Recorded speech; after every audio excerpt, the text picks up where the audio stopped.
അന്തരിച്ച മുൻ മന്ത്രി വി കെ രാജന്റെ സ്വപ്ന പദ്ധതിയായിരുന്ന മാള പൂപ്പത്തിയിലെ ചക്ക സംസ്കരണ ഫാക്ടറി തുറക്കണമെന്ന് കൃഷി വകുപ്പ് മന്ത്രി പി പ്രസാദിന് സിപിഐ ബ്രാഞ്ച് സെക്രട്ടറി കത്ത് നൽകി. Kuruvilassery branch secretary C P. ശ്രീനിവാസനാണ് മാളയിലെത്തിയ മന്ത്രി പ്രസാദിനെ നേരിട്ട് കത്ത് നൽകിയത്. സാമ്പത്തിക പ്രതിസന്ധി കാരണം ഫാക്ടറി തുറക്കാൻ കഴിയാത്ത അവസ്ഥയിലാണ് വീണ്ടും 12 ലക്ഷം രൂപ ചെലവഴിച്ച് അറ്റകുറ്റപ്പണികളും നിർമ്മാണങ്ങളും നടത്തിയിട്ടുള്ളത്.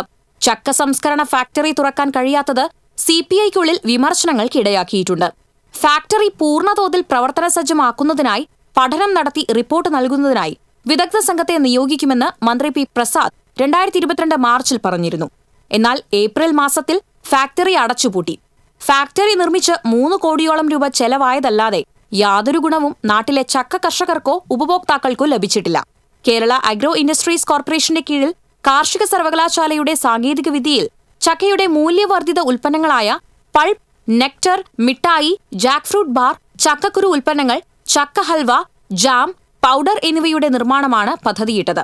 ഏറെ നാളുകളായി അതിൽ ഇഷ്ടംപോലെ യന്ത്രങ്ങളും എല്ലാ സൗകര്യങ്ങളും ഉണ്ട്. പ്രത്യേകിച്ച് ഇഷ്ടംപോലെ സ്ഥല സൗകര്യങ്ങളുണ്ട്. ഇപ്പോൾ ഗാന്ധി ഒരു പരിപാടിയിൽ മന്ത്രി വന്നപ്പോൾ അദ്ദേഹത്തിന് ചക്ക ഫാക്ടറി ഉടനെ പ്രവർത്തനം ആരംഭിക്കണം എന്ന് പറഞ്ഞിട്ട് നമ്മൾ അതിനെപ്പറ്റി എല്ലാ ഇതും എഴുതിയിട്ട് കൊടുത്തിട്ടുണ്ട്. ഈ ചക്ക ഫാക്ടറിക്ക് മാത്രം ഒരു മോചനം ഇല്ല എന്ന് തന്നെ പറയാം. ഇഷ്ടംപോലെ മൂല്യവർദ്ധന സാധനം ഉണ്ടെങ്കിലും ചക്ക എന്ന് പറഞ്ഞാൽ ഇഷ്ടംപോലെ റോട്ടിൽ കിടന്ന് നശിച്ചും അങ്ങനെ ഇതൊക്കെ പോവാണ്. അതിന് ഒരു ഉൽപ്പന്നം ഉണ്ടാക്കാന്ന് പറഞ്ഞാൽ അത് ഇപ്പോഴും എല്ലാവരും കാര്യം നല്ലൊരു കാര്യമാണെന്നാണ് നമുക്ക് പറയാനുള്ളത്. 1997 ഒക്ടോബർ 9 അഗ്രോ ഇൻഡസ്ട്രീസ് കോർപ്പറേഷന്റെ പൂപ്പത്തിയിലെ 1 ഏക്കർ സ്ഥലത്ത് പഴം പച്ചക്കറി സംസ്കരണശാലയ്ക്ക് അന്നത്തെ കൃഷി വകുപ്പ് മന്ത്രി കൃഷ്ണൻ കണിയാമ്പറമ്പിലാണ് ശിലാസ്ഥാപനം നടത്തിയത്. പിന്നീട് 1.5 പതിറ്റാണ്ടോളം യാതൊരു നിർമ്മാണവും നടക്കാതെ സ്ഥലം കാടുകയറി. 2016 മാർച്ച് 1 പ്രവർത്തനോദ്ഘാടനം മന്ത്രി കെ പി മോഹനൻ നിർവഹിച്ചു.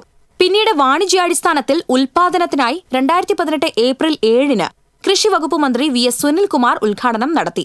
എന്നാൽ ചക്ക സംസ്കരണത്തിനും മൂല്യവർദ്ധിത ഉൽപ്പന്നങ്ങൾ നിർമ്മിക്കുന്നതിനും വിപണനം ചെയ്യുന്നതിനും ആരംഭിച്ച ഫാക്ടറി വ്യക്തമായ കാഴ്ചപ്പാടില്ലാത്തതിനാൽ പിന്നീട് അടച്ചുപൂട്ടുകയായിരുന്നു.